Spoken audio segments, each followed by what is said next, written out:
দর্শক, গ্যাস সংকটের আরো খবর জানাতে টঙ্গী থেকে সরাসরি যুক্ত হচ্ছেন সহকর্মী নাইমুল হাসান।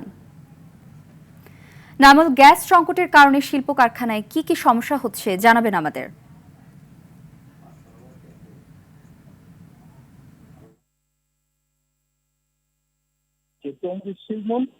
এখানে আসলে প্রায় 35টির মতো ওয়াশিং কারখানা রয়েছে এবং সংকটের কারণে এই ওয়াশিং কারখানার যে ডায়ার সেগুলো বলা যাচ্ছে তারা এক ভাগের মধ্যে আসলে 80 এবং তাছাড়া তারা কিন্তু বাইরে থেকে সিলিন্ডার যে ট্যাঙ্ক সেগুলো এনেও কিন্তু কারখানা চালানোর চেষ্টা করেছেন, কিন্তু তাতেও সম্ভব হয়নি।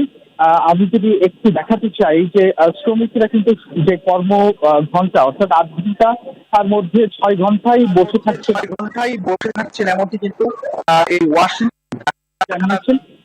এবং এই সমস্যার সমাধানে তারা কিন্তু স্থানীয় যে তিতাস কার্যালয় ইতিপূর্বে ঘেরাও করেছিল এবং সে সম্পর্কে কিন্তু তারা তিতাসকে চিঠি দিয়েছে এবং কারখানার মালিক পক্ষের যে একটি অ্যাসোসিয়েশন আছে সেই অ্যাসোসিয়েশন থেকে কিন্তু তারা বারবারই তাদেরকে নোটিশ করেছে, কিন্তু আসলে জাতীয় গ্রিডের সমস্যা থাকায় এটি আসলে সমাধান করা সম্ভব হয়নি।